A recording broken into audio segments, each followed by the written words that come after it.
Welcome to this immersive journey into the ancient civilizations of Mesopotamia, the cradle of human civilization, and the birthplace of countless innovations that still impact our world today. In the hours ahead, we will explore the rich tapestry of cultures, innovations, and legacies that emerged between the Tigris and Euphrates rivers thousands of years ago. As we journey through time together, I invite you to relax, breathe deeply, and allow yourself to be transported to a world that existed long before our own. The word Mesopotamia comes from ancient Greek, meaning between rivers. This fertile crescent of land, nestled between the Tigris and Euphrates rivers, is often called the cradle of civilization. It encompasses modern-day Iraq, parts of northeastern Syria, southeastern Turkey, and southwestern Iran. This region saw the birth of some of humanity's most significant developments, including writing, the wheel, agriculture, and organized urban settlements. Let us begin our exploration with the physical geography of Mesopotamia, as it provides the foundation for understanding how these remarkable civilizations developed. The landscape was predominantly flat, with rich alluvial soil deposited by the two great rivers over millennia. To the north, the terrain becomes more mountainous, while the south opens into marshy deltas before reaching the Persian Gulf. These rivers were both blessing and curse, providing essential water and fertile soil, but also bringing unpredictable and sometimes catastrophic flooding. Unlike Egypt, which had the relatively predictable annual flooding of the Nile, Mesopotamians faced rivers with irregular and often violent flood patterns. The Tigris and Euphrates could bring devastating floods in spring, when snow melt from the mountains of Turkey surged downstream. These environmental challenges shaped Mesopotamian worldview, religious beliefs, and societal structures in profound ways. The climate of ancient Mesopotamia was semi-arid, with hot, dry summers and mild, rainy winters. The southern regions were particularly dry, receiving less than 6 inches of rainfall annually.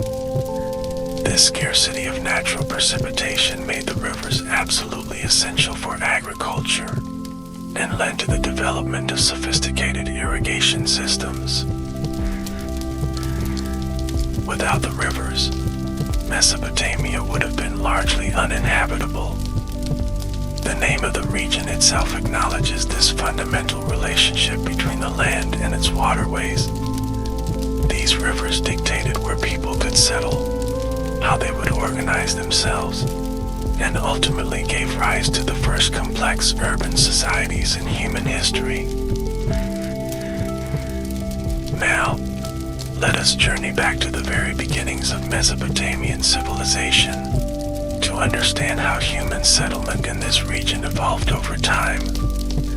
The story begins long before written records, in the prehistoric period when humans first recognized the potential of this fertile land. Archaeological evidence suggests that humans have inhabited parts of Mesopotamia since the Paleolithic period, perhaps as early as 100,000 years ago. Small bands of hunter-gatherers lived along the rivers, taking advantage of the abundant wildlife, fish, and naturally growing plants. These earliest inhabitants left behind stone tools and other artifacts that give us glimpses into their nomadic lifestyle. The true transformation of Mesopotamia began during the Neolithic Revolution, around 10,000 BCE.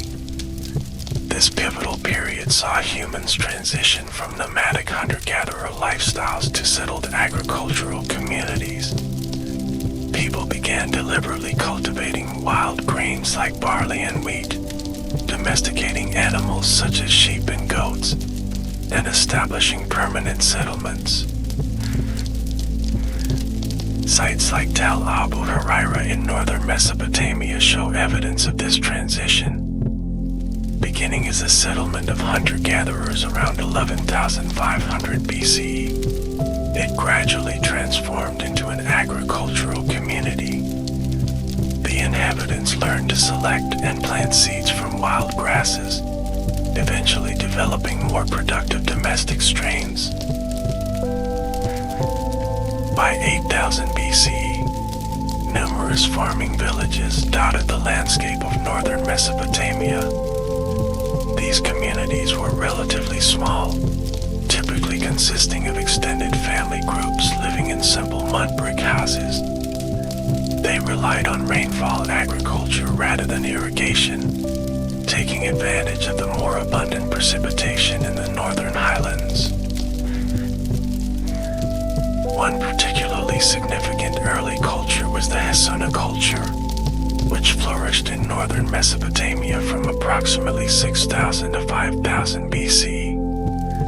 The Hassuna people created distinctive painted pottery and built more sophisticated mud brick houses. Their settlements grew larger over time, suggesting increasing social organization and agricultural productivity. Following the Hassuna culture came the Samara culture, which developed more advanced irrigation techniques. This crucial innovation allowed them to expand agriculture into previously unusable land, increasing food production and supporting larger populations. Their distinctive pottery, decorated with geometric patterns and stylized animals, shows evidence of specialized craft production. Around 5500 BC, the Halaf culture emerged in northern Mesopotamia, spreading into Syria and Anatolia. The Halafian people created remarkably sophisticated pottery, painted with intricate geometric designs in multiple colors. Their circular houses, known as teloi, represented a distinctive architectural style. Archaeological evidence suggests they had extensive trade networks, exchanging goods with distant regions. By 5000 BC, the stage was set for even more significant developments in southern Mesopotamia. As people migrated southward, they brought agricultural knowledge with them. The challenge in the south was the limited rainfall, which necessitated more extensive irrigation systems to harness the river's waters. This brings us to one of the most important cultures in Mesopotamian prehistory, the Ubad culture, which flourished from about 6500 to 3800 BCE. Beginning in southern Mesopotamia, the Ubad culture gradually spread northward, bringing with it new technologies and social organizations. The Ubad people established some of the earliest known temples, suggesting the emergence of organized religious practices. Their distinctive green-painted pottery has been found throughout Mesopotamia, indicating widespread cultural influence.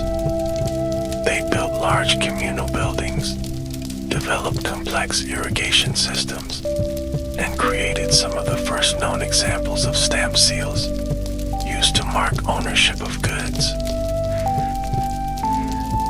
Archaeological excavations of the ancient site of Eridu, considered by the Mesopotamians themselves to be the oldest city in the world, reveal a sequence of increasingly elaborate temples built one atop another during the Ubad period. This suggests a growing religious hierarchy and social stratification, laying the groundwork for the complex urban societies that would follow. The Ubad culture represents a critical transition period between prehistoric village life and the emergence of true cities. Social hierarchies became more pronounced, specialized labor more common, and religious institutions more formalized. These developments set the stage for the next great transformation in Mesopotamian history, the rise of the world's first true urban civilization. Around 4000 BCE, the Uruk period began, named after the ancient city of Uruk, one of the first true cities in world history. This marked the beginning of what scholars call the Proto-Literate period, when writing was first developing but had not yet reached its full form. It was during this period that Mesopotamia truly transformed from a region of farming villages into a land of cities. Uruk itself was a marvel of early urban planning. At its height around 3000 BCE, it may have had up to 50,000 inhabitants, making it the largest city in the world at that time. Surrounded by massive walls, the city covered nearly 250 hectares and featured monumental architecture including temples and administrative buildings. The most impressive structure in Uruk was the Anu Ziggurat, a massive step temple dedicated to Anu, the sky god. Another important religious complex was the Aina, dedicated to the goddess Inanna, goddess of love, fertility, and warfare. These enormous religious structures demonstrate the growing power of the priesthood and the increasing resources that society could dedicate to non-agricultural pursuits. It was during the Uruk period that many of the hallmarks of Mesopotamian civilization emerged. Specialized crafts became more sophisticated, with evidence of full-time potters, metal workers, stonemasons, and other artisans. Long-distance trade expanded significantly, with Uruk cultural influences spreading throughout the region. Most significantly, it was during the late Uruk period, around 3300 BCE, that writing first appeared. The earliest written records were not literature or historical accounts, but rather economic and administrative texts. Simple pictographs pressed into clay tablets recorded transactions, property ownership, and administrative decisions. This early writing system, known as proto-cuneiform, began as simple pictograms representing physical objects. A drawing of a sheep represented an actual sheep. A drawing of a bowl of grain represented that commodity. Over time, the system became more abstract and capable of expressing more complex concepts. The development of writing cannot be overstated in its importance. It allowed for the recording of information across time, the standardization of laws and procedures, and the accumulation of knowledge across generations. Writing transformed human society, making possible the complex administrative systems needed to run cities and eventually empires. Another critical innovation of the Uruk period was the cylinder seal. These small cylinders, carved with intricate designs, could be rolled across wet clay to create a continuous image. They functioned as a kind of signature or mark of ownership and authority, allowing officials to authenticate documents and merchants to mark their goods. The cylinder seals provide us with some of our most beautiful glimpses into Uruk period art and culture. Their detailed carvings depict religious ceremonies, mythological scenes, and daily life in ancient Mesopotamia. They show a sophisticated artistic tradition and offer insights into the beliefs and practices of people who lived more than 5,000 years ago. By around 3100 BCE, the Uruk period was transitioning into what scholars call the early dynastic period. Mesopotamia was now a land of city-states, each centered around a major urban center with its surrounding agricultural territories. Cities like Uruk, Ur, Kish, Lagash, Nakor, and Eridu competed for resources and power. The early dynastic period, lasting from approximately 2900 to 2350 BC, saw the emergence of dynasties of rulers who claimed authority over individual city-states. Written king lists from later periods trace the lineages of these early rulers, some of whom may have been historical figures while others were likely legendary. One of the most famous documents from ancient Mesopotamia, the Sumerian king list, begins with the phrase "when kingship descended from heaven," and goes on to list rulers with fantastically long reigns. The earliest kings were said to have ruled for thousands of years, suggesting their semi-divine or mythological status in Sumerian tradition.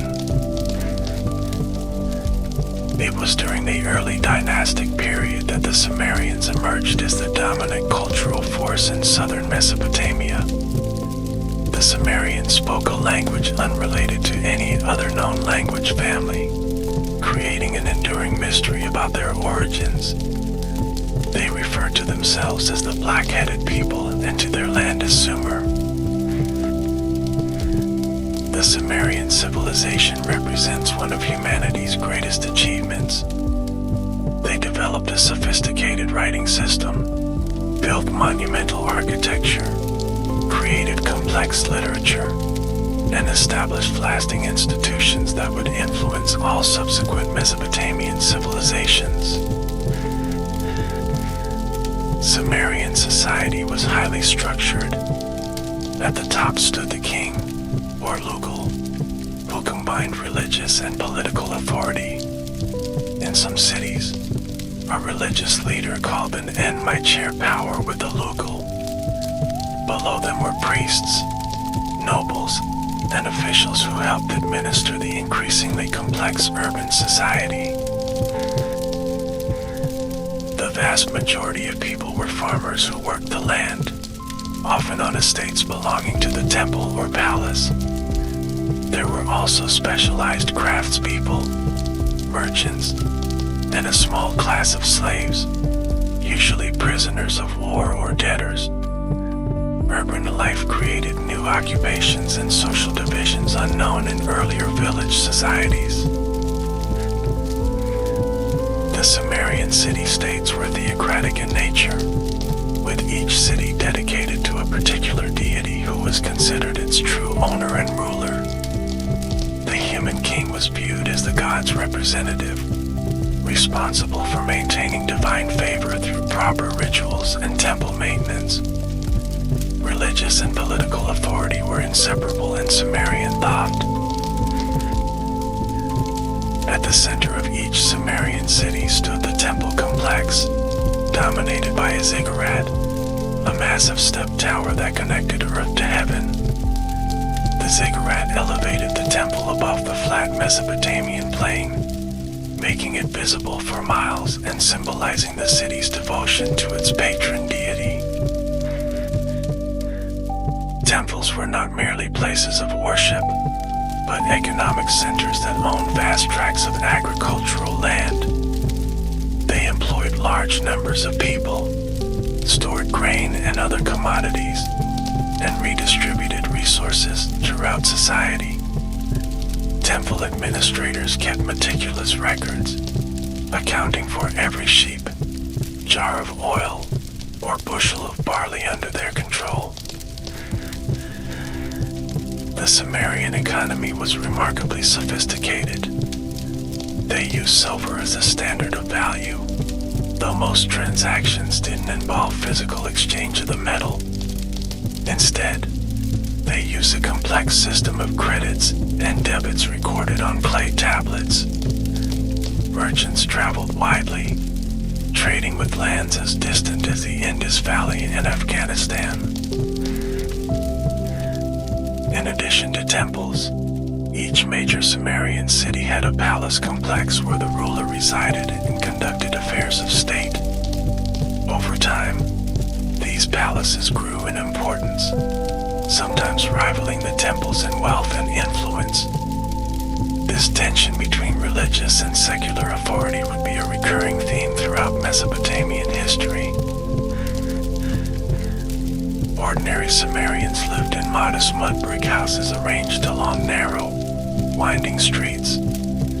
These homes typically had a central courtyard with rooms arranged around it, providing light and ventilation in the hot Mesopotamian climate. Families would cook, eat, and conduct much of their daily life in these courtyards. Life for common people focused on agricultural cycles, religious festivals, and family events. Most people never traveled far from their home city, and their identity was strongly tied to their local community and its patron deity. The rhythm of life followed the agricultural calendar, with planting, harvesting, and religious festivals marking the passage of time. During the early dynastic period, warfare between city-states became increasingly common. Conflicts over water rights, land boundaries, and trade routes led to frequent military campaigns. Sumerian armies consisted primarily of infantry equipped with copper and bronze weapons, including spears, axes, and daggers. One of the most famous archaeological finds from this period is the royal standard of Ur, discovered in a royal tomb at the city of Ur.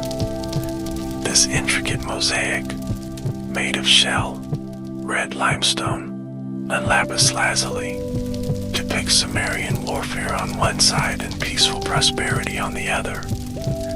It shows four-wheeled war chariots, armed soldiers, and prisoners being presented to the king.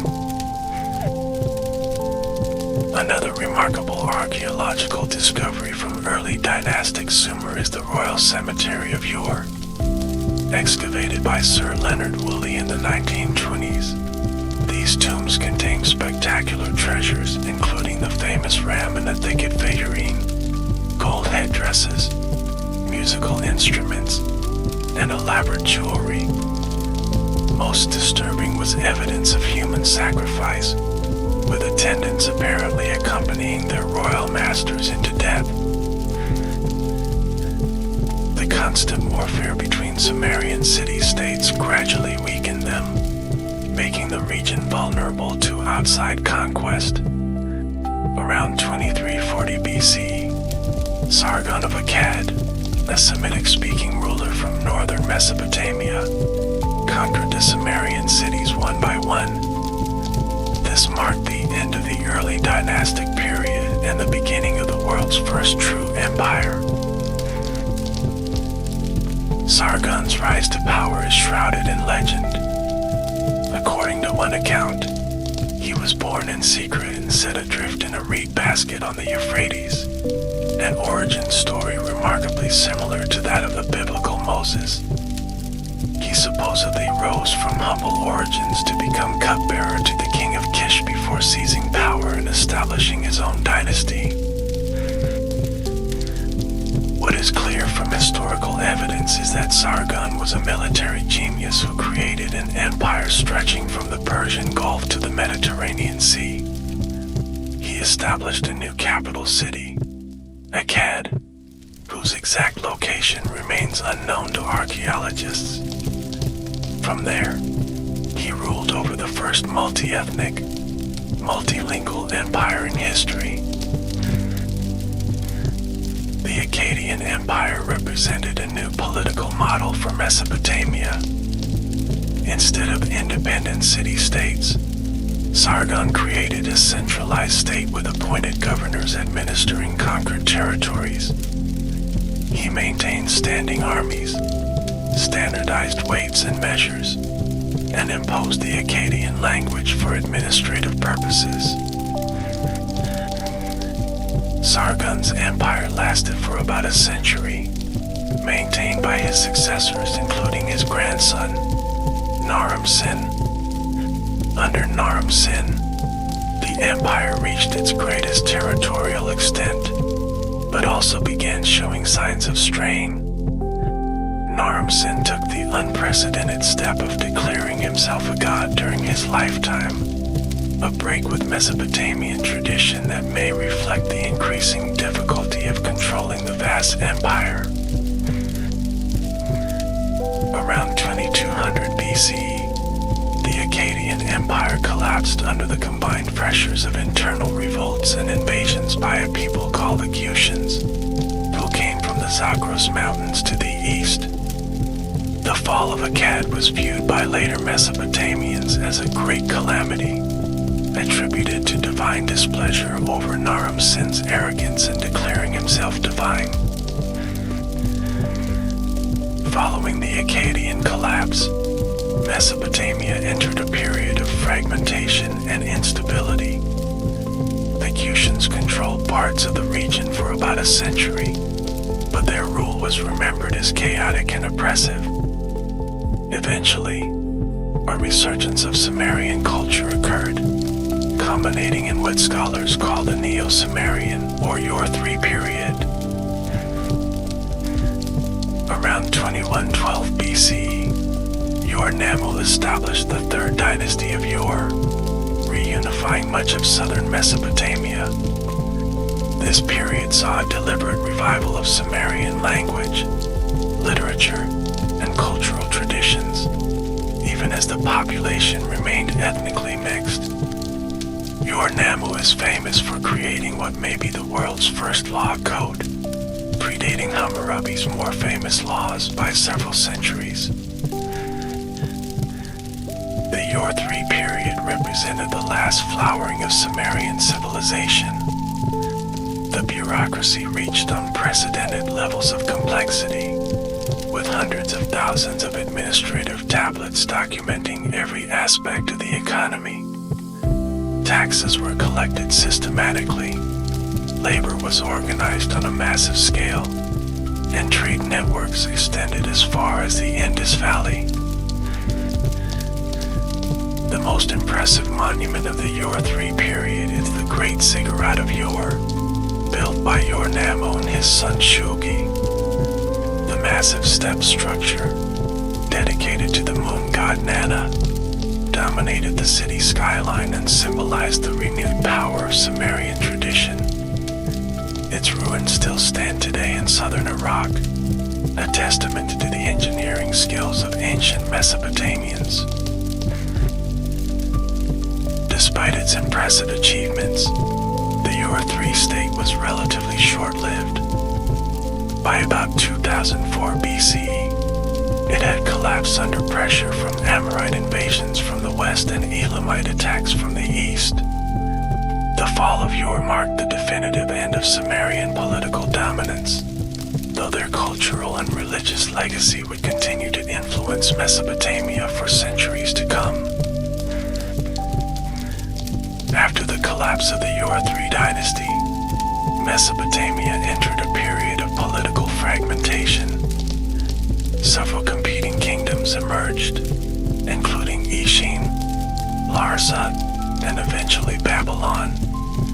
The Amorites, a Semitic-speaking people from the western deserts, established dynasties in many Mesopotamian cities, gradually assimilating into the urban culture.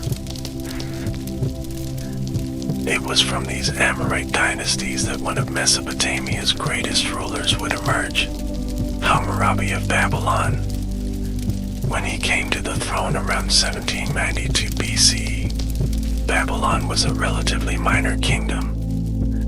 By the time of his death 43 years later, he had conquered all of southern and central Mesopotamia, creating what historians call the Old Babylonian Empire. Hammurabi is most famous for his law code, inscribed on a large stone stele topped with an image of the king receiving the laws from Shamash, the god of justice. The Code of Hammurabi contains 282 laws covering a wide range of topics including property rights, family law, criminal punishment, and professional regulations. The code is known for its principle of retributive justice, often expressed as an eye for an eye, a tooth for a tooth. However, close study reveals a more complex legal system that distinguished between social classes and attempted to provide at least some protection for the weaker members of society. It represents one of humanity's earliest attempts to create a comprehensive written legal system. Under Hammurabi, Babylon became not just a political capital but a cultural center. The Akkadian language, specifically the Babylonian dialect, became the international language of diplomacy and scholarship throughout the Near East. Babylonian astronomy, mathematics, and literature flourished, building upon the Sumerian intellectual tradition. Babylonian mathematics was particularly advanced. They developed a sexagesimal, base 60, number system, which is why we still divide hours into 60 minutes and circles into 360 degrees today. They could solve complex quadratic equations and had sophisticated understanding of geometry, calculating the approximate value of pi and using the Pythagorean theorem centuries before Pythagoras. Babylonian astronomy involved careful observation of celestial phenomena, with detailed records kept of planetary movements, lunar phases, and eclipses. These observations were motivated by religious beliefs in astrology, but led to accurate predictions and mathematical models of celestial motion. Later Greek astronomy would build directly upon these Babylonian foundations. The Old Babylonian period also saw a flourishing of literature. It was during this time that many Sumerian literary works were translated into Akkadian, preserving them for future generations. New literary works were also created, including early versions of the Epic of Gilgamesh, one of the world's oldest literary masterpieces. Despite its cultural achievements, Hammurabi's empire did not long survive his death. His successors faced rebellions and invasions, gradually losing territory until Babylon itself was conquered by the Hittites around 1595 BCE. This raid from Anatolia was followed by the rise of the Kassites, a people from the Zagros Mountains who would rule Babylon for the next 4 centuries. While central and southern Mesopotamia experienced these political transitions, a new power was rising in the north. The kingdom of Mitanni, centered in what is now northern Syria and Iraq, became a major force in the region around 1500 BCE. Mitanni was ruled by an Indo-European aristocracy but had a primarily Hurrian population, adding new cultural elements to the Mesopotamian world.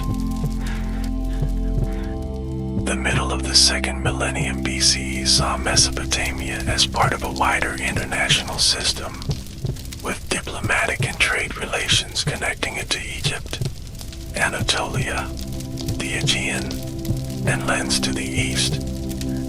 The famous Amarna letters, discovered in Egypt, include correspondence between Egyptian pharaohs and Babylonian and Assyrian kings, revealing a sophisticated diplomatic network. Around 1350 BCE, a resurgent Assyria began to assert itself in northern Mesopotamia. The Assyrians had maintained their cultural and political identity as a regional power centered around their capital Ashur, even during periods when they were dominated by other states. Now they began a period of expansion that would eventually make them the dominant power in the Near East. The Assyrians were a Semitic-speaking people who whose homeland lay in the upper Tigris River Valley. Their society was highly militaristic, with an economy and culture oriented toward warfare and conquest. The Assyrian king was portrayed as the earthly representative of their national god Ashur, giving their expansionist policies a religious justification. By the 9th century BCE, Assyria had entered its imperial phase, often called the Neo-Assyrian period. Under kings like Ashur-Nisirpal II, Shalmaneser III, and Tiglath-Pileser III, Assyria expanded in all directions, conquering Syria, Palestine, parts of Anatolia, and eventually Egypt. The Neo-Assyrian Empire represented a new level of imperial organization. The Assyrians developed sophisticated techniques for controlling their vast territories, including the systematic deportation of conquered populations, the installation of governors directly responsible to the central government, and the construction of an extensive road network for rapid communication. Assyrian warfare was notorious for its brutality. The Assyrian kings boasted in their inscriptions about flaying enemies alive, creating pyramids of skulls, and other atrocities. These were not merely sadistic acts, but calculated policies of terror designed to discourage rebellion. The message was clear: resistance to Assyrian rule would bring swift and terrible punishment.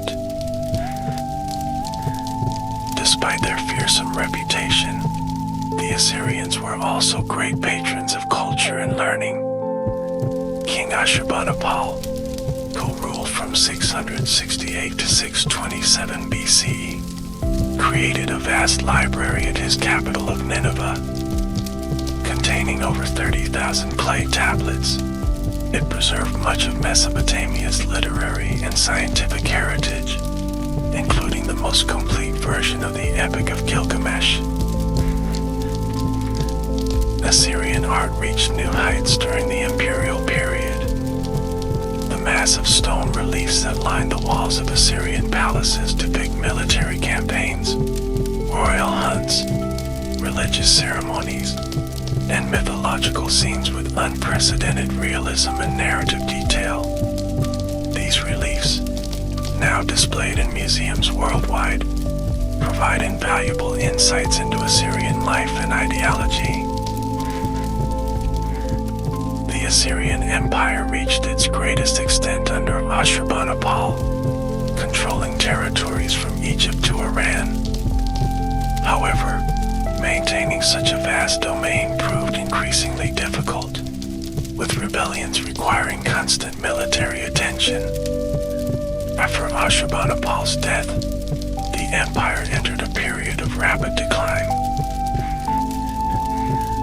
In 612 BCE, a coalition of Babylonians, Medes, and Scythians captured and destroyed Nineveh, the Assyrian capital. The fall of this mighty city, long considered impregnable, sent shockwaves throughout the ancient world and effectively ended Assyrian power. The biblical prophet Nahum described it as divine retribution for Assyria's cruelty toward other nations. From the ashes of the Assyrian Empire rose the Neo-Babylonian or Chaldean Empire, led by Nabopolassar and his son Nebuchadnezzar II. The Babylonians created a new imperial state centered on the ancient city of Babylon. Although shorter-lived than the Assyrian Empire, the Neo-Babylonian period saw a remarkable cultural flowering and architectural renaissance. Nebuchadnezzar II, who ruled from 605 to 562 BC, transformed Babylon into the most magnificent city in the world. He rebuilt and expanded the ancient city with massive walls, grand processional ways, and monumental gates. The famous Ishtar Gate, with its blue glazed bricks and reliefs of bulls and dragons, was one of the wonders of the ancient world. Perhaps most famous were the legendary Hanging Gardens of Babylon, described by Greek writers as one of the 7 wonders of the world, supposedly built by Nebuchadnezzar for his Median wife who missed the mountains of her homeland. They were described as rising terraces planted with trees and flowering plants.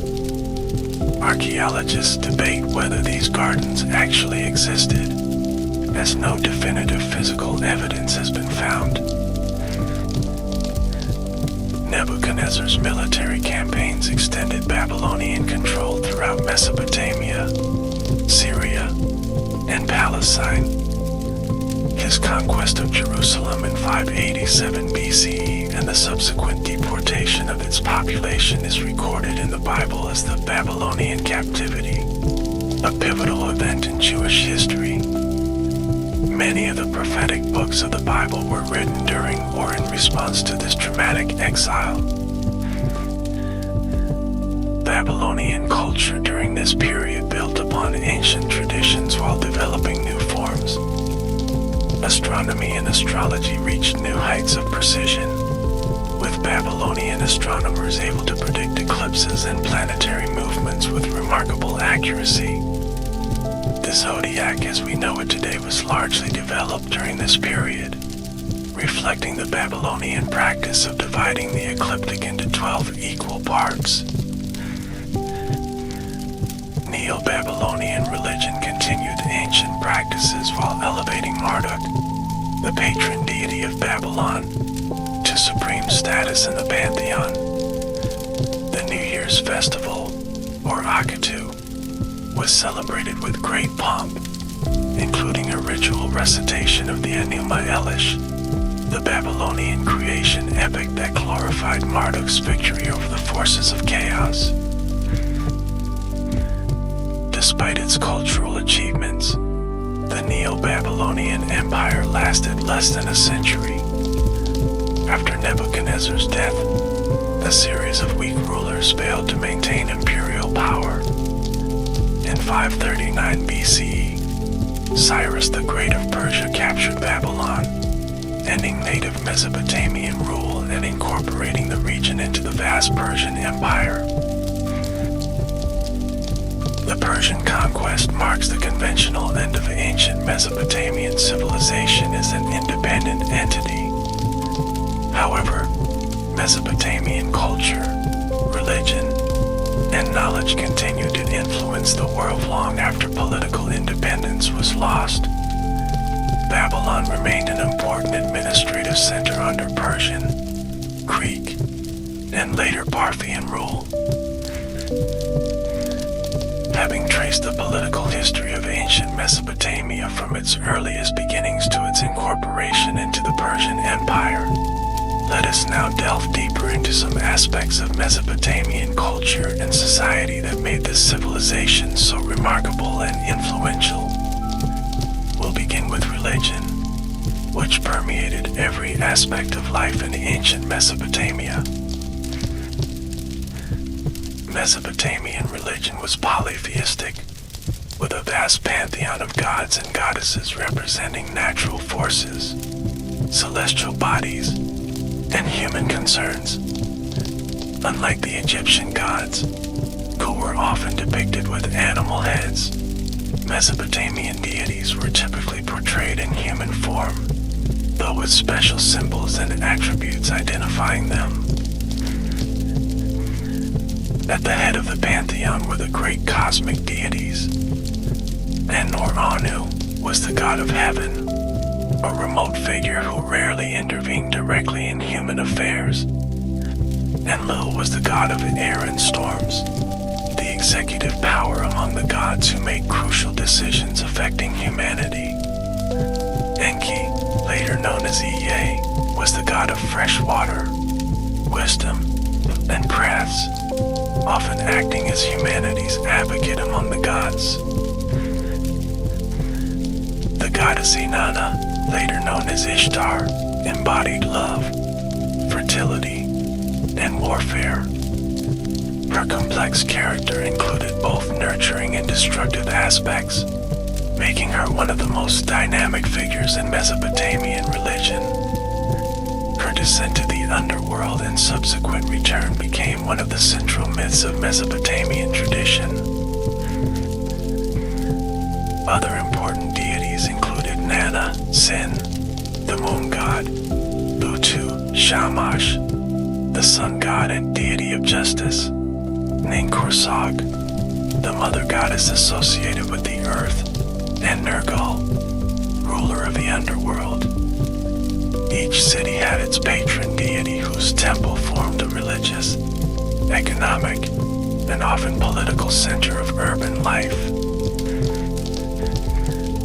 Mesopotamians believed that humans were created to serve the gods, specifically to provide the deities with food, drink, and shelter through temple rituals and offerings. This explains the central importance of temples in Mesopotamian society and the elaborate rituals performed daily by priests to feed and care for divine statues. The gods were thought to communicate their will through various forms of divination. The most prestigious was hepatoscopy, the examination of a sacrificial animal's liver, which was believed to be the seat of the animal's life and a microcosm of the universe. Clay models of livers with inscriptions explaining different markings have been found, showing how this complex practice was taught and standardized. Other forms of divination included astrology, the observation of unusual birds, the patterns formed by oil dropped into water, and the interpretation of dreams. Professional diviners played crucial roles in both personal decision-making and matters of state, as no important action would be undertaken without first consulting the gods. Mesopotamian cosmology viewed the universe as a flat disk of Earth surrounded by a saltwater ocean.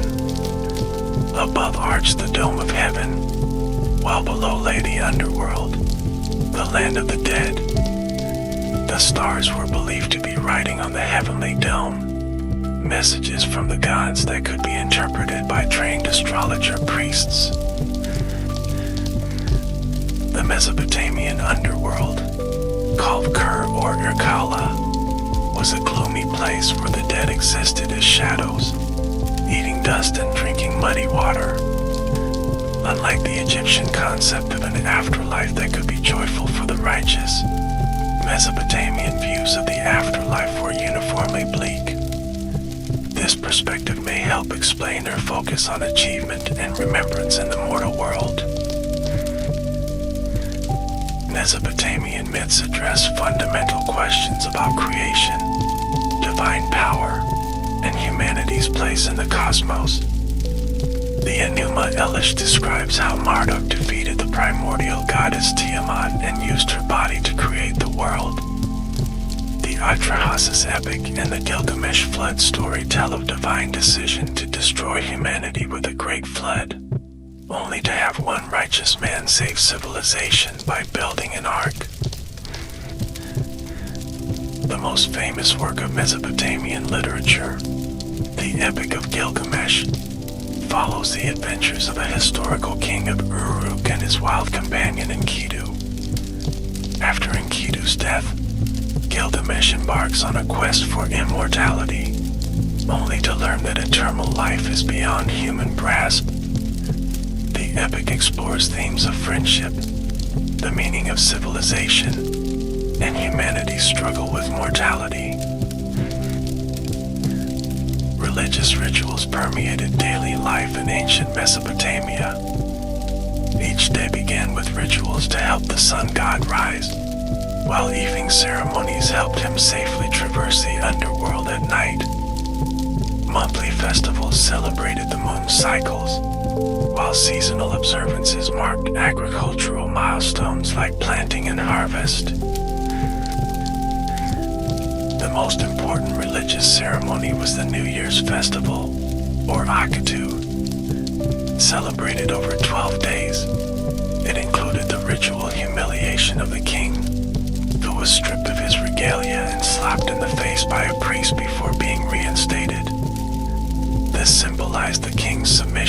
divine authority and the renewal of cosmic order for another year.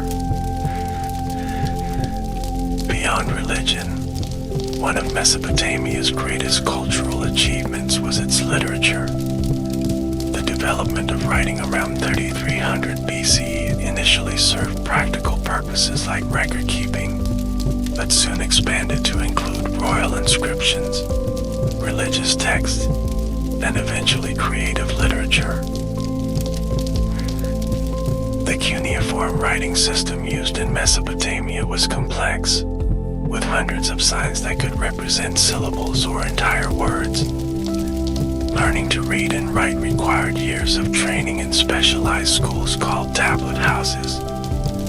Literacy was limited primarily to scribes, priests, and administrators, creating an elite intellectual class.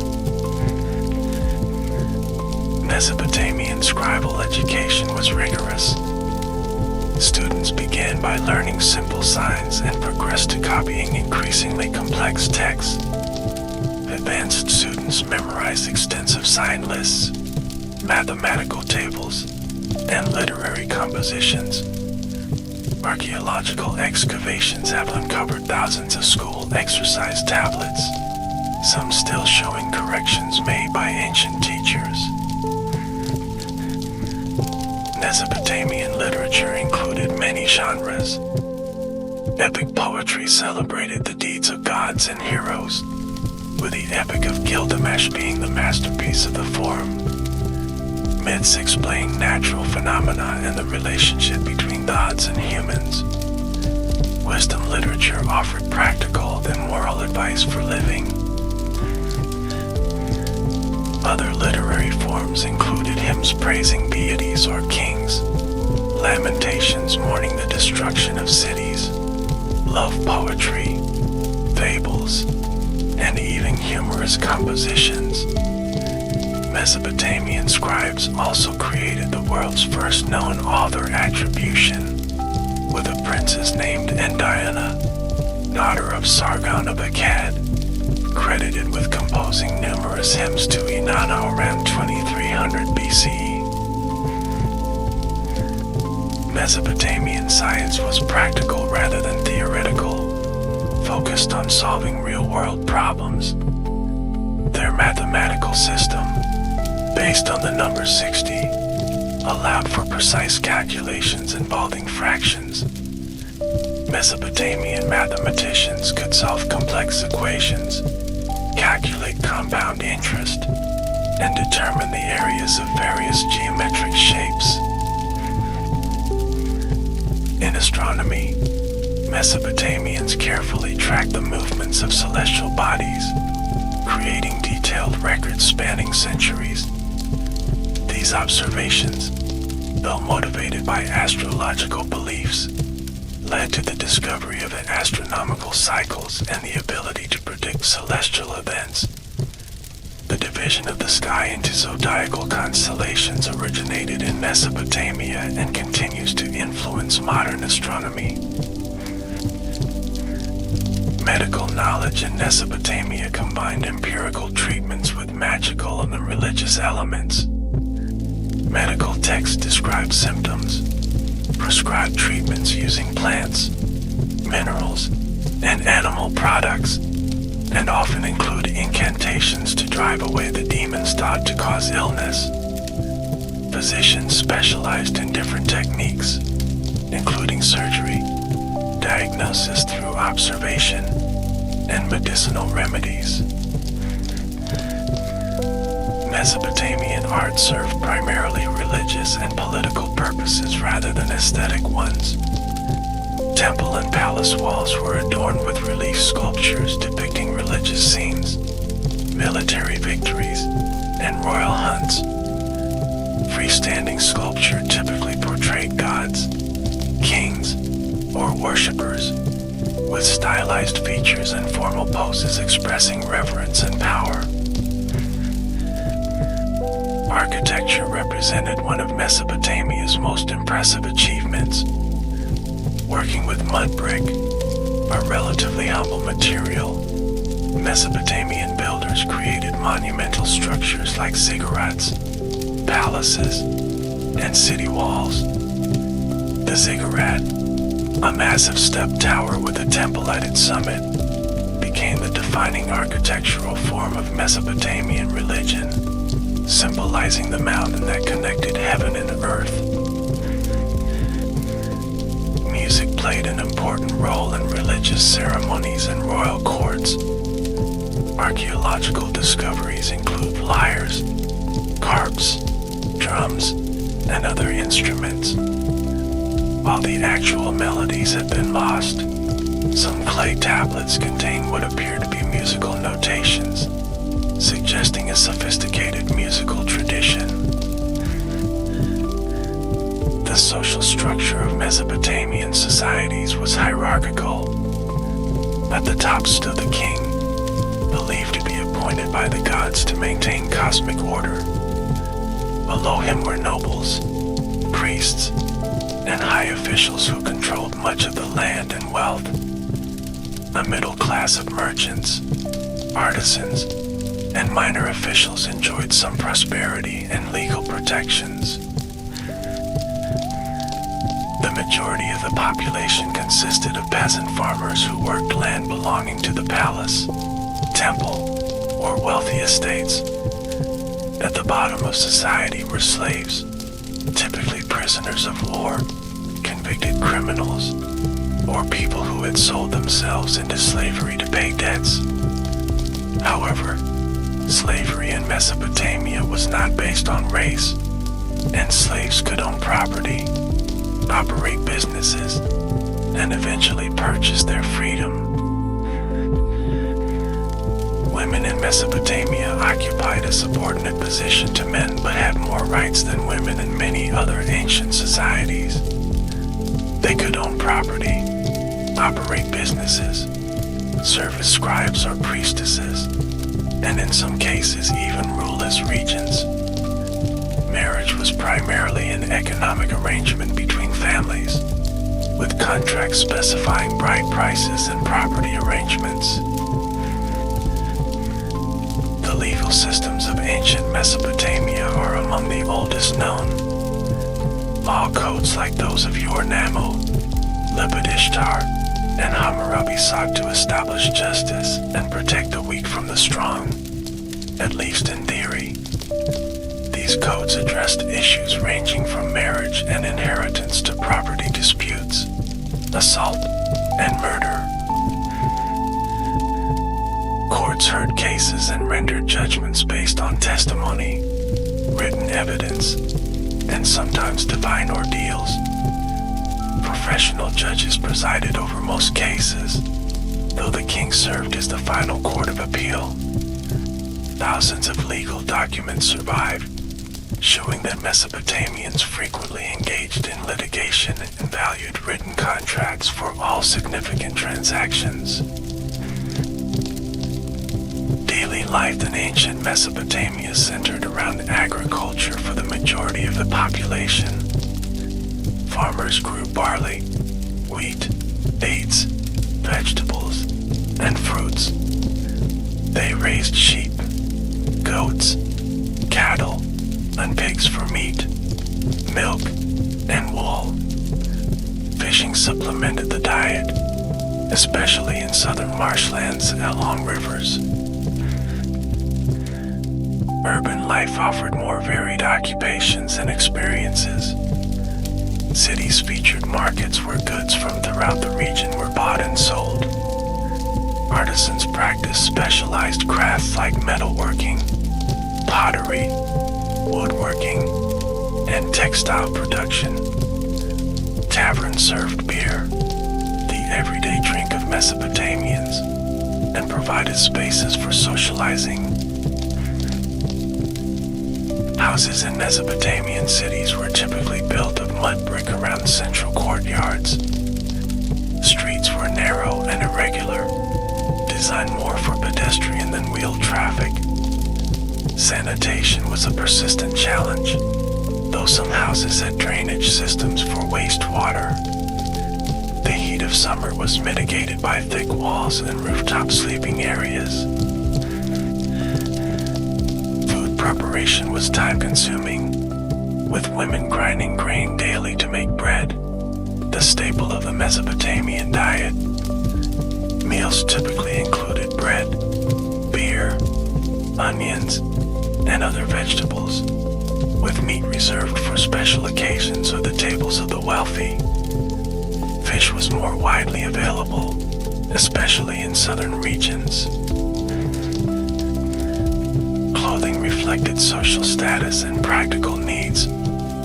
Common people wore simple wool or linen garments, while the elite displayed their wealth through embroidered clothing, jewelry, and cosmetics. Men typically wore kilts or long robes, while women wore dresses that covered one shoulder.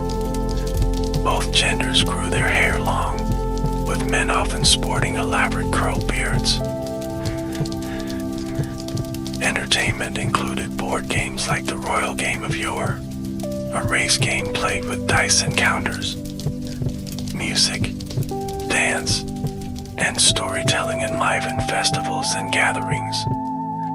Hunting was both a practical activity and a royal sport, with kings proudly depicting their prowess against lions and other dangerous game. Trade was essential to Mesopotamian economies, as the region lacked many natural resources. Mesopotamia imported timber from Lebanon, metals from Anatolia and Iran, precious stones from Afghanistan and India, and luxury goods from throughout the ancient world.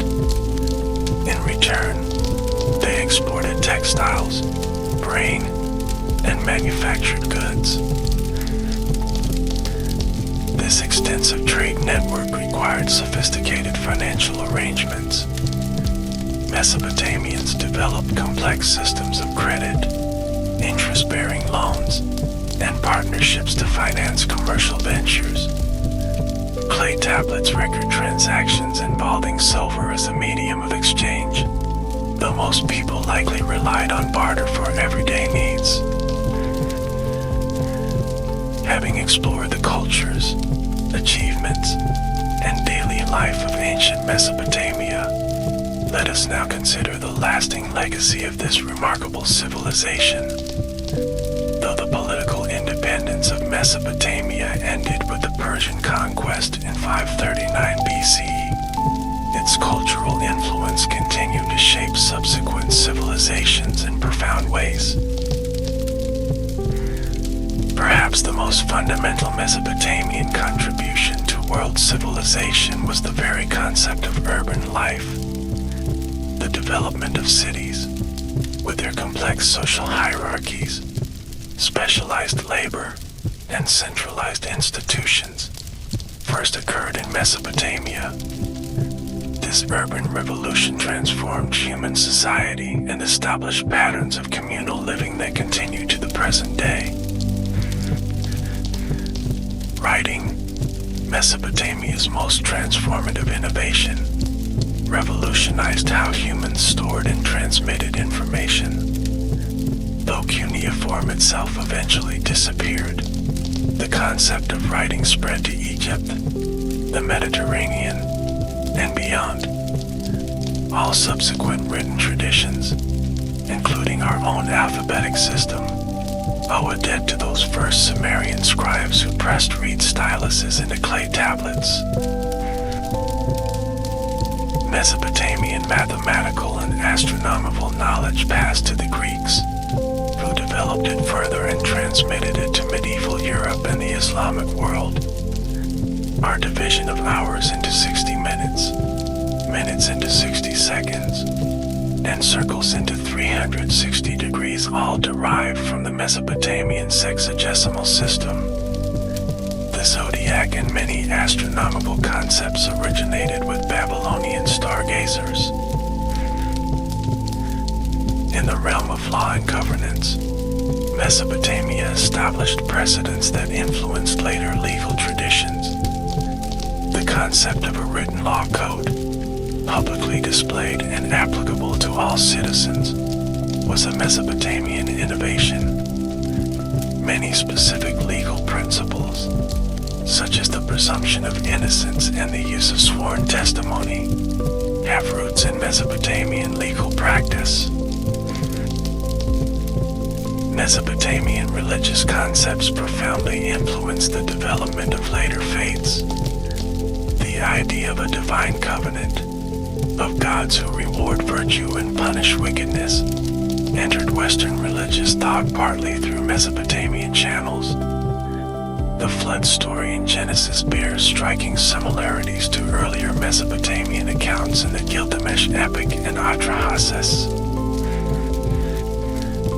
In the arts, Mesopotamian motifs and techniques spread throughout the ancient Near East. The monumental stone reliefs of Assyria influenced Persian art, which in turn affected Greek artistic development. Mesopotamian architectural forms, especially the use of arches and domes, were adopted and elaborated by later civilizations. Even after cuneiform writing disappeared and the ancient gods were forgotten, aspects of Mesopotamian culture survived in the practices and beliefs of later peoples who inhabited the region. Elements of ancient myth and ritual persisted in folk traditions, while agricultural techniques developed thousands of years earlier continued to be used until the modern era. Archaeological rediscovery of ancient Mesopotamia began in the mid-19th century, when European explorers and diplomats began excavating the massive ruins of Assyrian palaces. The decipherment of cuneiform writing opened a window into the ancient past, allowing the voices of long-dead Mesopotamians to speak again through their texts. These archaeological discoveries challenged existing conceptions of history, particularly biblical narratives that had been accepted as historically accurate. Finding earlier versions of the flood story, for example, forced scholars to reconsider the uniqueness of biblical accounts and their relationship to older Near Eastern traditions. Today, the archaeological heritage of Mesopotamia faces severe threats from war, looting, and development. The Iraq War and subsequent conflicts have led to the destruction of priceless artifacts and archaeological sites. International efforts to protect this heritage continue, recognizing that these remains belong not just to modern nations but to all of humanity as evidence of our shared past. Modern Iraq, Syria, and other nations that occupy ancient Mesopotamia maintain complex relationships with their pre-Islamic heritage. While some rulers have used ancient symbols to bolster national identity, others, particularly religious extremists, have sought to destroy evidence of pre-Islamic civilizations. These tensions reflect the ongoing process of defining cultural identity in a region with thousands of years of layered history. As we conclude our exploration of ancient Mesopotamia, it's worth reflecting on what this distant civilization can teach us today. Perhaps most striking is the fundamental similarity of human concerns across vast gulfs of time. The Mesopotamians, like us, sought security, prosperity, meaning, and some understanding of their place in the universe. Their struggles to create functional societies, to manage natural resources, to resolve conflicts, and to express their hopes and fears through art and literature mirror our own. Though their specific beliefs and practices may seem alien to modern sensibilities, the underlying human experiences and questions remain remarkably familiar. The rise and fall of Mesopotamian civilizations also offers sobering lessons about the fragility of human achievements. Cities that once dominated the ancient world now lie in ruins.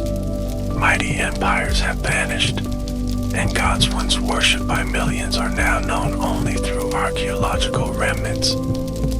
Yet aspects of Mesopotamian culture survive, transmitted through chains of influence that connect us to those ancient innovators. Perhaps the most important legacy of the ancient Mesopotamia is the demonstration that humans, working together over generations, can transform their world in remarkable ways. From the first farmers who tamed the floodplains to the astronomers who mapped the heavens, Mesopotamians showed extraordinary creativity in adapting to and reshaping their environment. Their story reminds us that civilization is not inevitable but created through countless individual and collective choices. The world's first urban societies faced challenges that might have seemed insurmountable, from managing scarce water resources to organizing diverse populations. Their innovative solutions laid foundations upon which subsequent civilizations, including our own, continue to build. Let us now take some time to explore more deeply specific aspects of Mesopotamian culture that we've touched upon earlier. Beginning with the development of writing, we can better understand how this revolutionary technology transformed human society. The earliest proto-writing from Mesopotamia, dating to around 3500 BCE, consisted of small clay tokens of various shapes representing commodities like sheep, grain, or oil.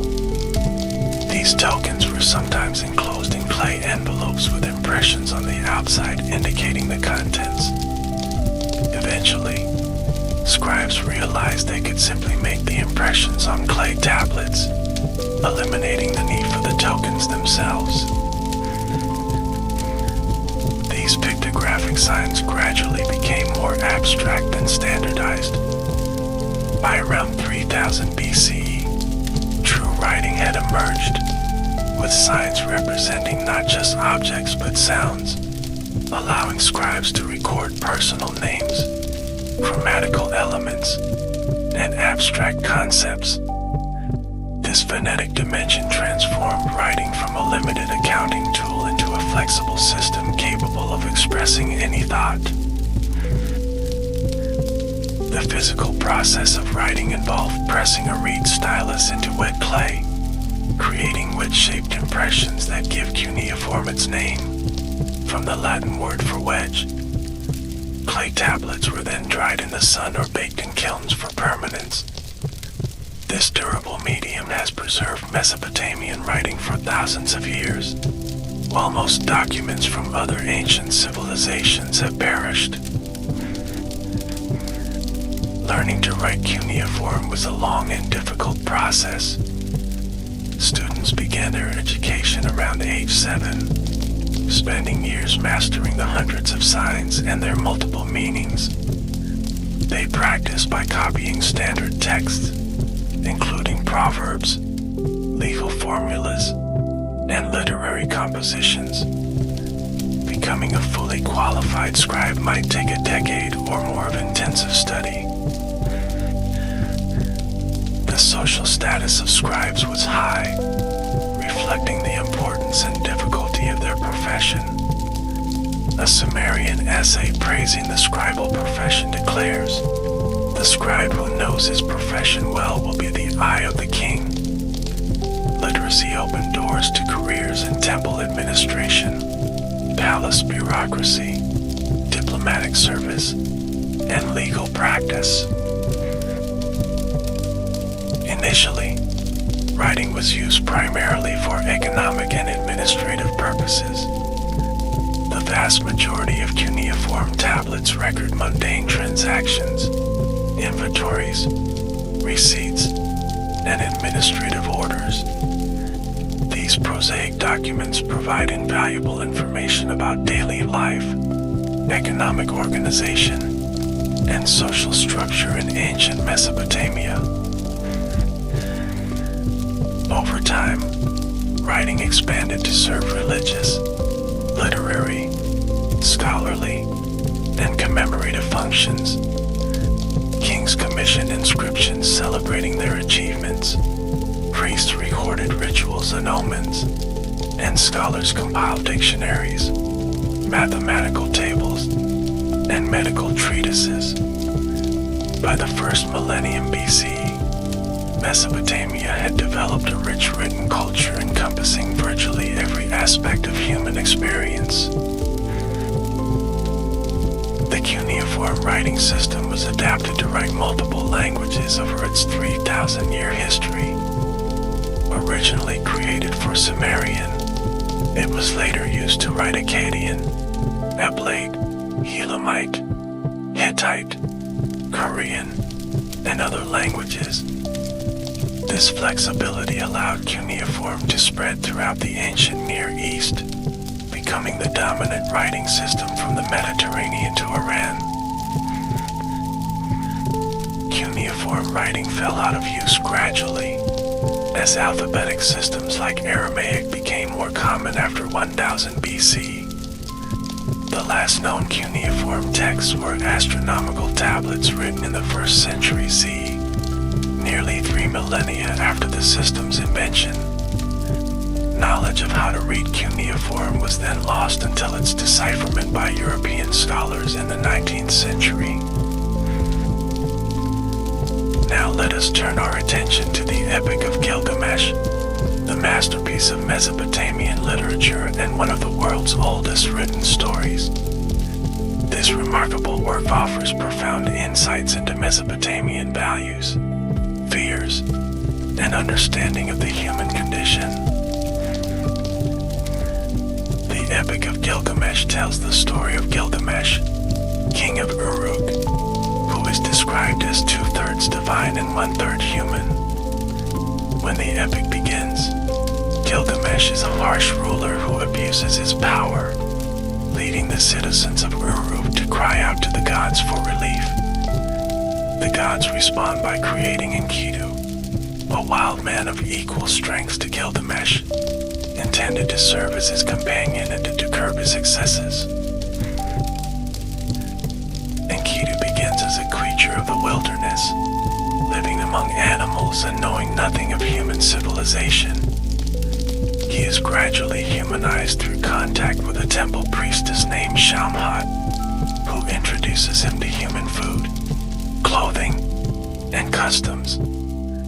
This episode reflects Mesopotamian views on the civilizing power of urban culture versus the wilderness that surrounded their cities. After Enkidu is transformed, he travels to Uruk and confronts Gilgamesh. The two men wrestle fiercely, but neither can defeat the other. Eventually, they develop a deep friendship and decide to seek adventure together, undertaking a journey to the cedar forest to slay the monstrous guardian Humbaba. Despite warnings from the elders of Uruk and the god Shamash, Gilgamesh and Enkidu travel to the cedar forest and kill Humbaba. They also slay the bull of heaven, sent by the goddess Ishtar after Gilgamesh rejects her romantic advances. These victories against divine forces represent human defiance of cosmic order, an act of hubris that demands divine punishment. The gods decide that one of the heroes must die for these transgressions, and they choose Enkidu. He falls ill and suffers a slow, painful death, describing terrifying visions of the underworld before he passes away. Gilgamesh is devastated by the loss of his companion and confronted for the first time with the reality of his own mortality. Overwhelmed by grief and fear of death, Gilgamesh abandons his royal responsibilities and sets off on a quest for immortality. He seeks out Utnapishtim, the only human ever granted eternal life by the gods. Utnapishtim tells Gilgamesh the story of the Great Flood and how he survived by building an ark, a tale remarkably similar to the biblical story of Noah. Utnapishtim explains that his immortality was a unique divine gift that cannot be replicated. To demonstrate the impossibility of Gilgamesh's quest, he challenges the exhausted king to stay awake for 6 days and 7 nights. Gilgamesh immediately falls asleep, proving his human limitations and the futility of his search for eternal life. Before Gilgamesh departs, Utnapishtim tells him about a plant growing at the bottom of the sea that can restore youth. Gilgamesh retrieves the plant but doesn't immediately use it, planning to test it on an old man when he returns to Uruk. While he bathes in a pool, a snake steals and eats the plant, shedding its skin and growing young again, leaving Gilgamesh empty-handed. The epic concludes with Gilgamesh returning to Uruk, where he admires the great walls he built and takes pride in this lasting achievement. The message seems to be that while individual immortality remains beyond human reach, one can achieve a kind of immortality through great works and the legacy one leaves behind. Gilgamesh accepts his mortality and resumes his responsibilities as king, wiser for his journey. The Epic of Gilgamesh addresses universal themes that continue to resonate with readers thousands of years later. It explores the meaning of friendship, the process of civilizing raw nature, the proper use of power, the human fear of death, and the search for meaning in a finite existence. These profound questions mark the epic as one of world literature's greatest achievements. The story exists in multiple versions spanning over 1,000 years. The earliest Sumerian poems about Gilgamesh date to around 2100 BC, while the standard Akkadian version was compiled around 1200 BC. The epic continued to be copied and studied in Mesopotamian scribal schools until the end of cuneiform culture, showing its enduring importance in the ancient world. Let us now turn our attention to another fascinating aspect of Mesopotamian civilization, its remarkable innovations in science and technology.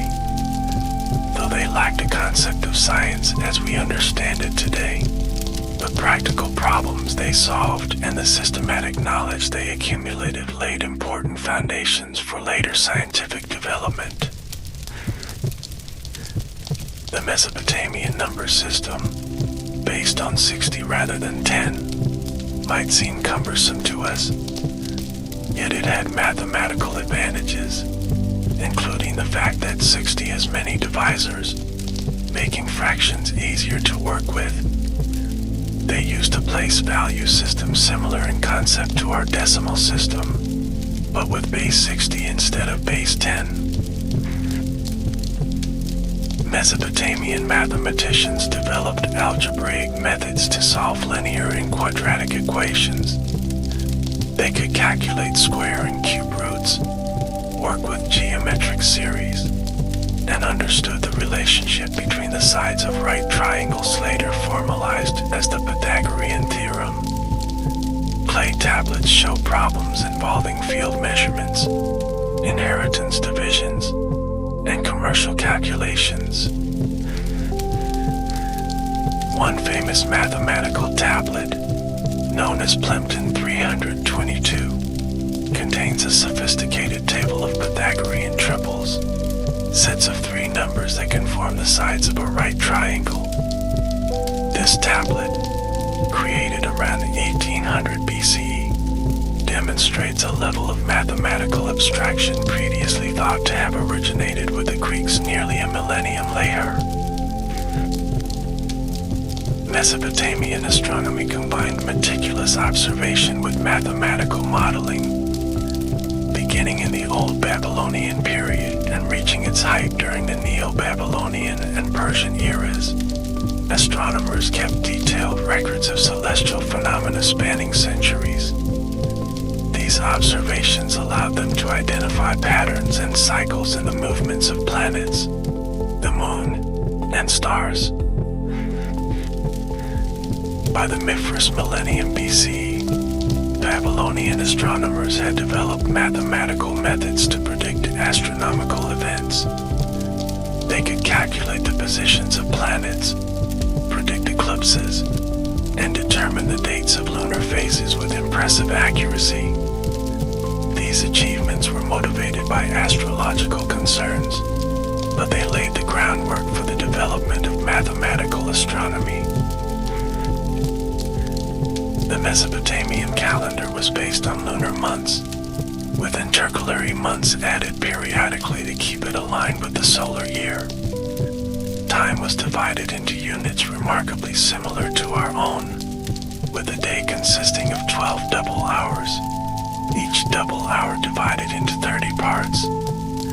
This system, like our modern timekeeping, reflects the Mesopotamian preference for sexagesimal, base 60, mathematics. Engineering achievements in Mesopotamia included sophisticated irrigation systems that transformed arid plains into productive farmland.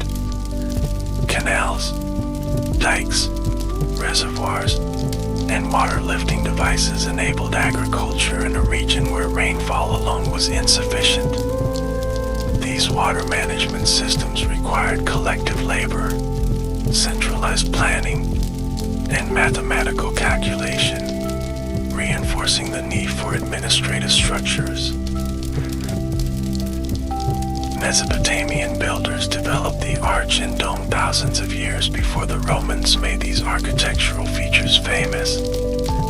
Working primarily with mud brick, they created monumental structures through innovative design rather than durable materials.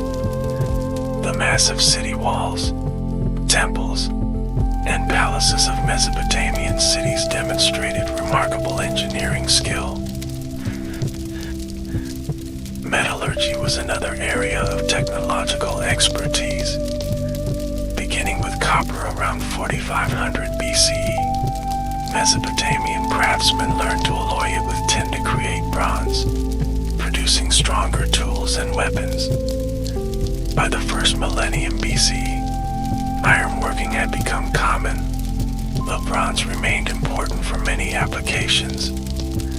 Specialized metallurgical techniques included lost wax casting, granulation, and filigree work. Glass production began in Mesopotamia around 2500 BCE, initially for beads and small decorative objects. By 1500 BCE, artisans were creating glass vessels using core-forming techniques. The chemical knowledge required to create and color glass represented a sophisticated understanding of material properties, even without a theoretical framework of chemistry. Textile production was a major industry, particularly in Babylonia. Mesopotamian weavers created elaborate patterns and developed dyeing techniques using plants and minerals to produce vibrant colors. The wool industry was especially important, with specialized breeds of sheep developed to produce different qualities of fiber. Transportation technology included wheeled vehicles, first appearing around 3500 BCE. Initially used for slow-moving carts and wagons, wheel technology eventually led to the development of light, fast war chariots by the second millennium BCE. Rivers provided natural transportation routes, supplemented by roads connecting major cities. Military technology evolved from simple spears and maces to sophisticated composite bows, siege engines, and iron weapons. The Assyrian army, in particular, developed advanced military equipment including siege towers, battering rams protected by armored coverings, and standardized armor for infantry. These innovations helped create and maintain their vast empire. Now let's explore the interconnected realms of magic, medicine, and science in Mesopotamian thought. For Mesopotamians. These categories were not separate but formed the continuum of approaches to understanding and influencing the world. Mesopotamian medicine recognized both natural and supernatural causes of disease.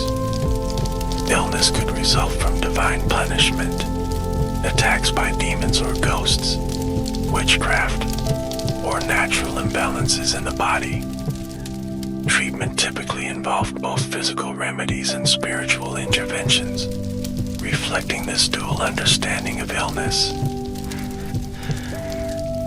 Medical practitioners in Mesopotamia included both the Ishipu, a type of exorcist physician who dealt with supernatural causes, and the Ausu, who focused more on physical remedies. The Ishipu diagnosed illness through observation and divination, then performed rituals, recited incantations, and created protective amulets. The Ausu prescribed medications, applied poultices, and performed surgeries. Mesopotamian physicians developed an extensive pharmacopoeia, using hundreds of medicinal plants, minerals, and animal products. Clay tablets record precise recipes for medications, specifying ingredients, preparation methods, and dosages. These remedies were administered as drinks, topical applications, fumigants, and suppositories. Surgical treatments included setting broken bones, draining abscesses, and treating wounds. The Code of Hammurabi mentions surgical procedures and establishes fees and penalties for physicians, including severe punishments if patients died or were injured through a doctor's negligence. This suggests that surgery was common enough to require regulation. Diagnostic methods involved careful observation of symptoms, examination of bodily substances like urine and blood, and prognostic texts that linked observed symptoms to likely outcomes. A series of tablets known as the Diagnostic Handbook, compiled around 1050 BC, contains thousands of medical observations organized from head to toe. It represents one of the earliest systematic medical texts in world history. Mesopotamians understood the importance of cleanliness in medical treatment. Many therapeutic texts emphasize ritual purification before treatment, while others prescribe washing wounds with beer or wine, substances that would have had antiseptic properties. Some texts even describe boiling instruments before use, suggesting an empirical understanding of sterilization. Mental illness was generally attributed to supernatural causes, particularly possession by demons or ghosts. Treatment involved identifying the specific entity responsible through divination, then performing appropriate exorcism rituals. However, some texts suggest recognition of psychological factors, prescribing music, pleasant surroundings, or reassuring conversations as therapy. Preventive medicine included amulets worn to ward off disease, regular offerings to personal gods, and adherence to dietary and behavioral taboos. Public health measures such as waste management systems in cities and regulations about clean water sources suggest awareness of environmental factors in disease transmission.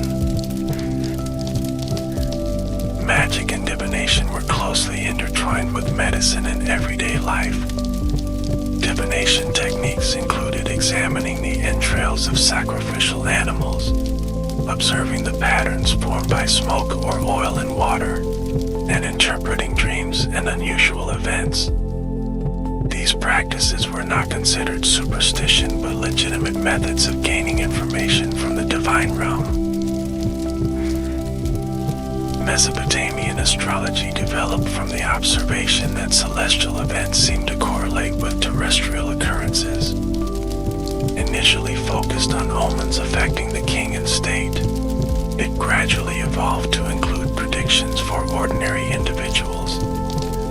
By the late Babylonian period, concepts recognizable in modern Western astrology had emerged, including the zodiac and personal horoscopes. The boundary between magic and religion was fluid in Mesopotamian thought. Rituals performed by temple priests and those conducted by magical practitioners used similar techniques and invoked the same gods. The difference lay primarily in their institutional context and scope rather than their fundamental approach. Exorcism was a specialized magical practice for removing evil influences. Elaborate rituals involved reciting incantations, creating and manipulating figurines, performing symbolic actions, and using specially prepared substances. Some exorcism texts are among the most poetic compositions in Mesopotamian literature, with powerful imagery and emotive language. Protective magic included the creation of guardian figures placed beneath thresholds or in the corners of rooms. These could be statuettes of fierce demons or hybrid creatures, varied with inscribed protective incantations. Archaeological discoveries have confirmed that these practices described in text were actually performed, with numerous examples found in Mesopotamian houses. Love magic, designed to attract a desired partner or strengthen a relationship, represents another aspect of practical magic. Rituals might involve creating figurines, using sympathetic magic, or reciting incantations that invoked Ishtar, goddess of love. Similar techniques could be used for anti-love magic, intended to break up relationships or cause sexual dysfunction. Mesopotamian magical practitioners recognized the power of names and words. Knowing the true name of a demon gave power over it, while certain divine names had inherent efficacy when properly pronounced. Many incantations play with language through alliteration, repetition, and wordplay, techniques believed to enhance their supernatural power. Now let us explore the daily lives of ordinary Mesopotamians, moving beyond kings, priests, and scribes to understand how the majority of people lived, worked, and found meaning in their world. Most Mesopotamians were farmers, living in small villages or in the agricultural areas surrounding cities. Their lives followed the agricultural cycle, with intense labor required during plowing, sowing, and harvest seasons. The main crops were barley, wheat, lentils, chickpeas, onions, garlic, and date palms in the south. Farming techniques included the use of the seed plow, an innovation that allowed seeds to be deposited directly into the furrow during plowing. Irrigation was essential in most areas, requiring farmers to maintain canals, build small dams and dikes, and cooperatively manage water resources. Crop rotation and allowing fields to lie fallow helped maintain soil fertility. Most farmers did not own the land they worked. Instead, they were tenants on estates belonging to the palace, temple, or wealthy individuals. They paid rent in the form of a percentage of their harvest, typically 1/3 to 1/2 of the crop.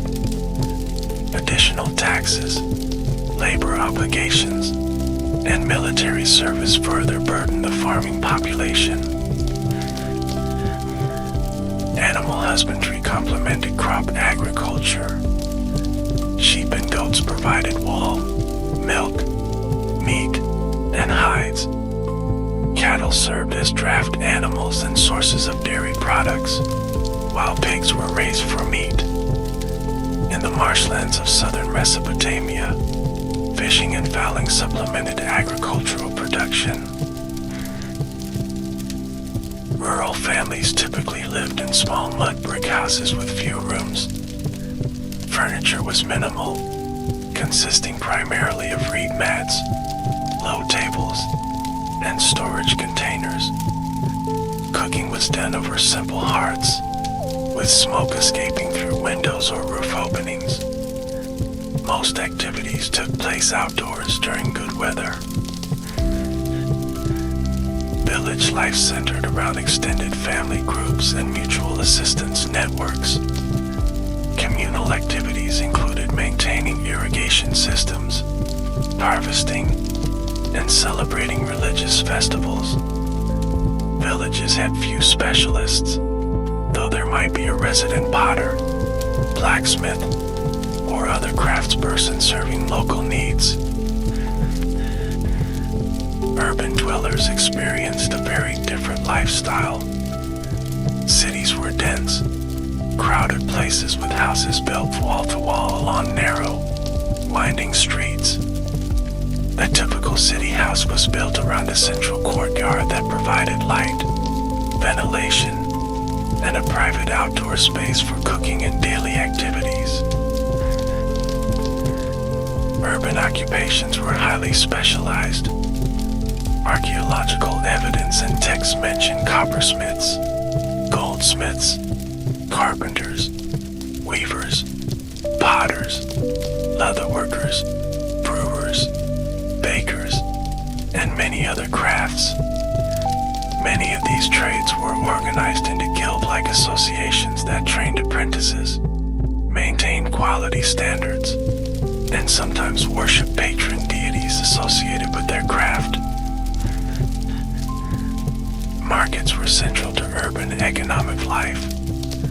Most cities had a main marketplace where farmers brought produce, merchants sold imported goods, and craftspeople displayed their wares.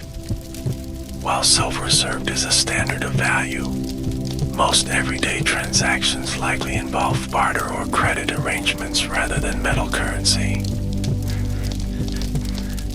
City life offered cultural amenities unavailable in rural areas.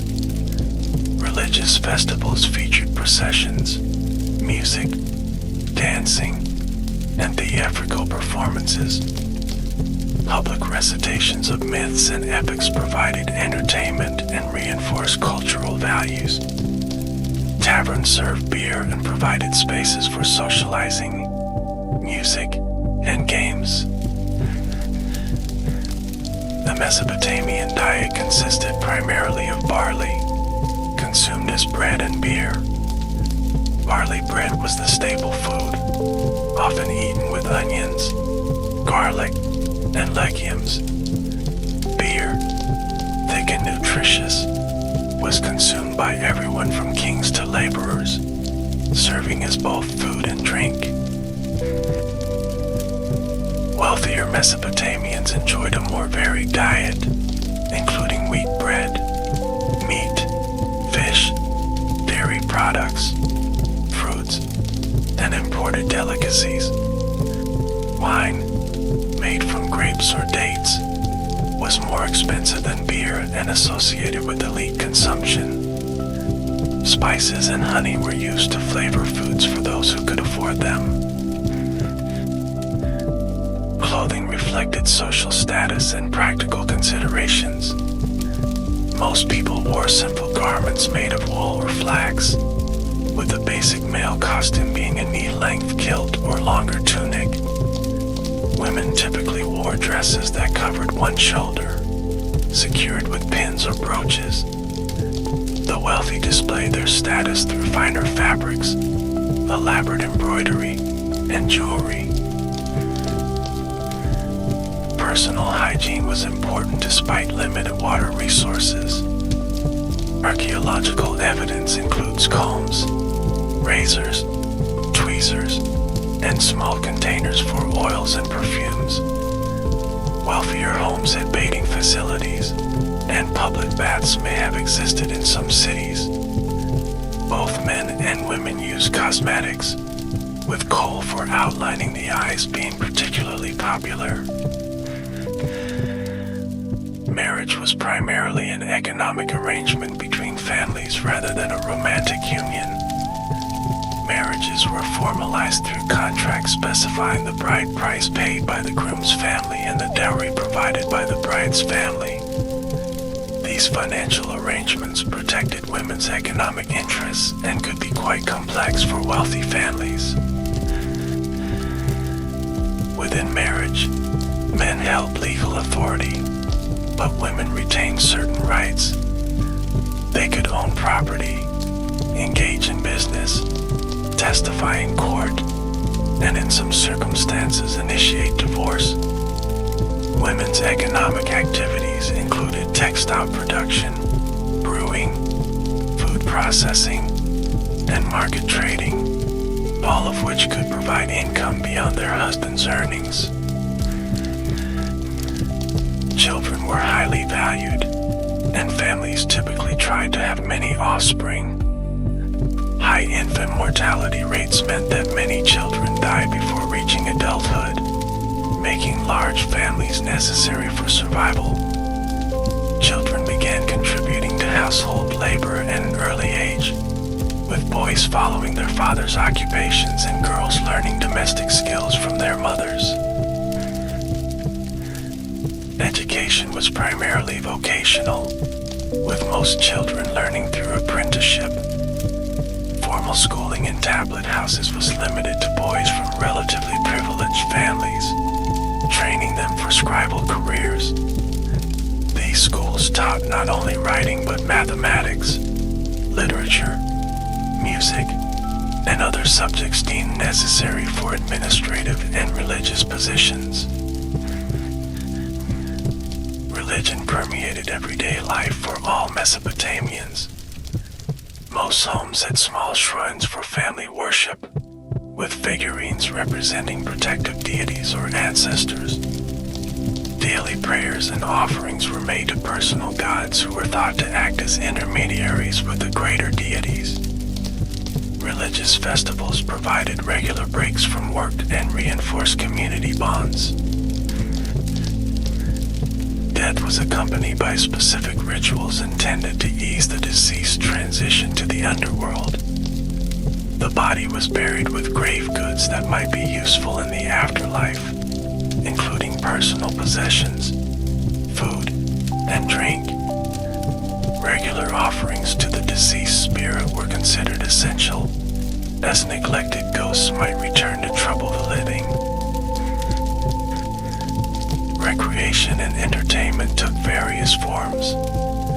Board games were popular, with several different types known from archaeological finds. The royal game of yore, played on a distinctive board with marked squares, was popular throughout Mesopotamia for over 2,500 years. Modern reconstructions suggest it was a race game involving strategy and chance. Music played an important role in both religious ceremonies and secular entertainment. Instruments depicted in art and found in archaeological contexts include lyres, harps, lutes, drums, and various percussion instruments. Professional musicians performed in temples, palaces, and taverns, with some achieving considerable fame and status. Public performances of various types entertained urban populations. These included religious processions, athletic contests, acrobatic displays, and possibly dramatic presentations of myths and legends. For the elite, hunting was both recreation and a symbolic display of mastery over wild nature. The experience of time differed markedly from our modern conception.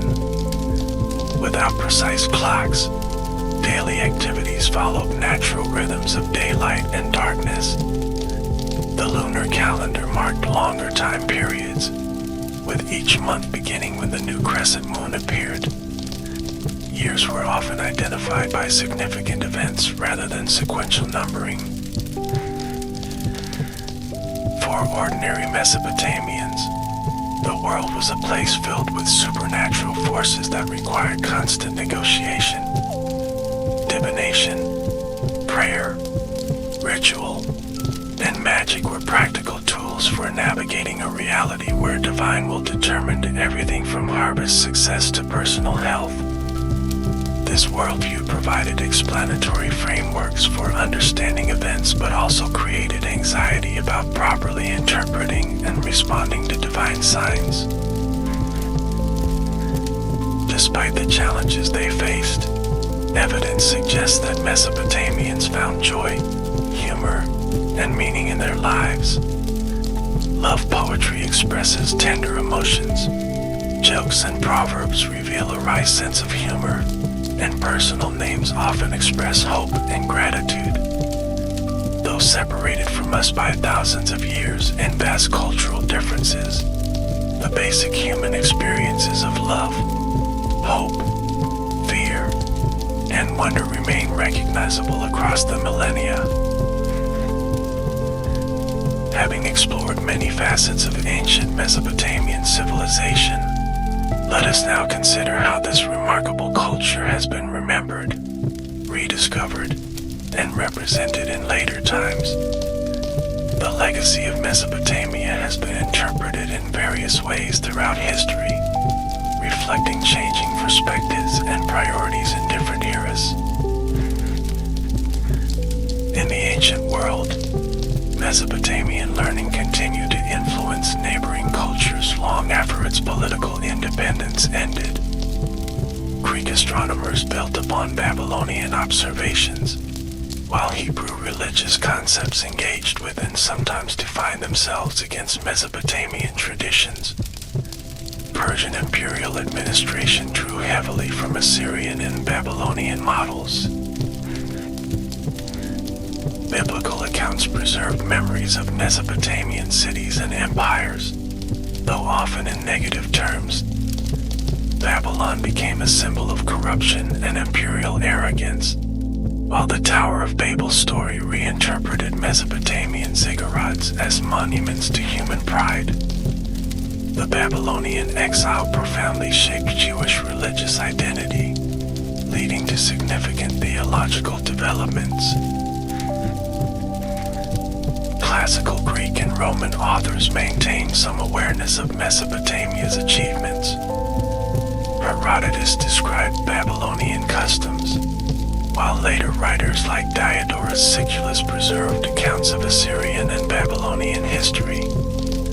However, these classical accounts mix factual observations with fantastic elements, creating a somewhat distorted image. During the medieval period in Europe, knowledge of ancient Mesopotamia was primarily derived from biblical and classical sources.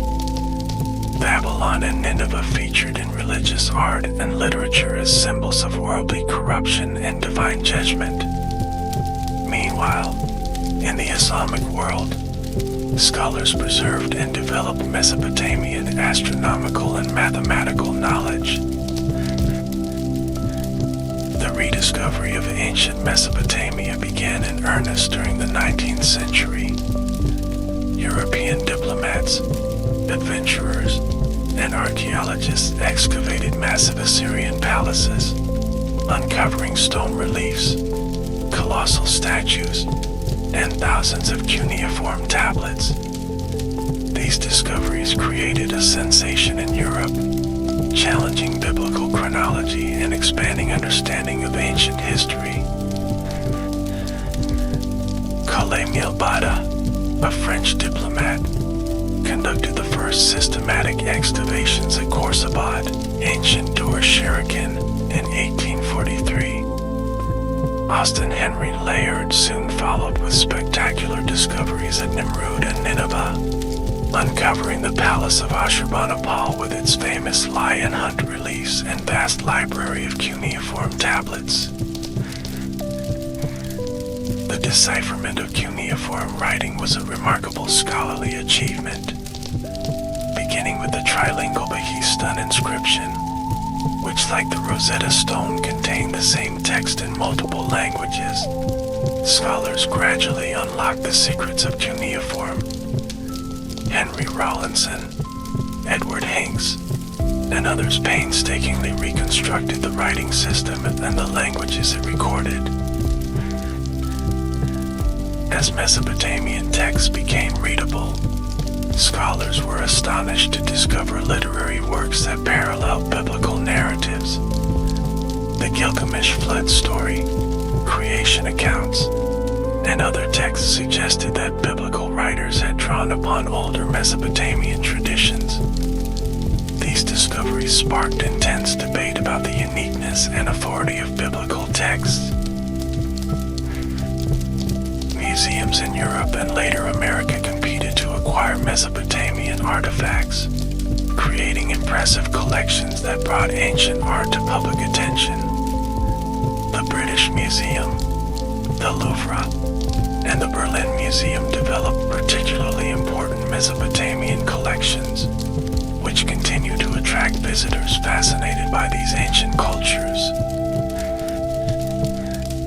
Archaeological methods improved over time, moving from treasure hunting to more systematic approaches. Early excavators focused primarily on monumental architecture and art, often neglecting humble domestic contexts. Later archaeologists developed techniques to recover information about ordinary life, environmental conditions, and economic patterns. The 20th century saw Mesopotamian archaeology become more scientific and comprehensive. Projects like Leonard Woolley's excavations at Ur in the 1920s and 30s uncovered not just royal tombs but evidence of everyday life. The discovery of entire neighborhoods, complete with houses, streets, and household objects, provided unprecedented insights into ancient urban life. Modern politics has complicated archaeological work in the region. Colonial boundaries divided the ancient Mesopotamian cultural area among different nations, primarily Iraq, Syria, and Turkey. Nationalist movements in these countries have sometimes embraced ancient heritage as part of national identity, while at other times rejecting it as foreign to their cultural traditions. The Iraq War and subsequent conflicts had devastating consequences for Mesopotamian archaeological heritage. The National Museum of Iraq was looted in 2003, with thousands of artifacts stolen. Archaeological sites have been damaged by military activity, construction, and systematic looting. The rise of ISIS brought deliberate destruction of ancient sites deemed idolatrous, including portions of Nimrud and Nineveh. International efforts to protect Mesopotamian heritage include documentation projects, conservation initiatives, and attempts to combat the illegal antiquities trade. Digital humanities projects are creating virtual reconstructions of damaged sites and making texts and images available online. These efforts acknowledge the global significance of Mesopotamian heritage beyond national boundaries. In popular culture, ancient Mesopotamia has inspired countless books, films, games, and artworks. Sometimes these portrayals are reasonably accurate, but often they perpetuate misconceptions or use Mesopotamia primarily as an exotic backdrop. The ziggurat form, cuneiform writing, and winged bulls have become visual shorthand for the ancient and mysterious. Contemporary scholarship on ancient Mesopotamia has become increasingly interdisciplinary. Archaeologists work alongside specialists in ancient languages, art historians, environmental scientists, and experts in digital technologies. New methods like satellite imagery, ground-penetrating radar, and DNA analysis are revealing aspects of Mesopotamian life previously inaccessible. Feminist scholarship has re-examined gender roles in Mesopotamian society, challenging earlier assumptions and highlighting women's economic and religious activities. Economic historians have applied modern analytical tools to understand ancient trade networks and production systems. Environmental studies have explored how climate change and human activity shaped and were shaped by Mesopotamian civilization. Interest in Mesopotamian literature has grown beyond specialized academic circles. New translations of the Epic of Gilgamesh and Nima Elish and other texts have made these works accessible to general readers. Their themes of friendship, mortality, power, and humanity's relationship with nature continue to resonate with modern audiences. As we reach the conclusion of our exploration of ancient Mesopotamia, we can reflect on why this distant civilization continues to fascinate and inform us today. In many ways, Mesopotamia represents humanity's first experiment with urban civilization, complete with its benefits and challenges. The problems Mesopotamians faced, managing limited resources, organizing large groups of people, balancing individual interests against collective needs, understanding humanity's place in nature remain central concerns in our own time. Their solutions, while adapted to their specific context, offer insights into perennial human dilemmas. Mesopotamia demonstrates both the remarkable achievements possible through human cooperation and the persistent challenges of creating just, sustainable societies. Their cities, with their magnificent temples and palaces, existed alongside poverty, exploitation, and warfare. The tension between ideal and reality, so evident in Mesopotamian society, continues in our own. The intellectual achievements of Mesopotamia, their mathematics, astronomy, medicine, and literature remind us that the human capacity for abstract thought, systematic observation, and artistic expression has deep historical roots. We are the inheritors of a long tradition of human inquiry that began in those ancient cities between the rivers.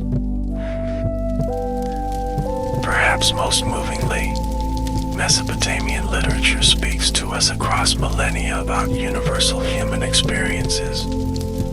When Gilgamesh mourns his friend Enkidu and confronts his own mortality, we recognize emotions that transcend cultural and temporal boundaries. The ancient poet who wrote, "The life that you seek you never will find," addresses existential questions that remain with us today. As we conclude our journey through ancient Mesopotamia, from the first farmers settling along the rivers to the mighty empires that eventually rose and fell, we can appreciate both the vast differences between their world and ours and the fundamental similarities that connect us as human beings. Their story is part of our story, a chapter in the ongoing human journey that continues to unfold. In the quiet stillness of the night, as you reflect on these ancient peoples who lived their lives, loved, worked, dreamed, and struggled in a world so different from our own, perhaps you can feel a connection that spans thousands of years. Though their cities have crumbled to dust, their words and deeds continue to echo through time, teaching us about their world and our own. Rest well, carrying with you these stories from humanity's dawn, from the land between the rivers where civilization was born. The legacy of Mesopotamia, That remarkable cradle of human achievement remains alive in our collective memory, a testament to the enduring human spirit and our unceasing quest to understand ourselves and our place in the cosmos.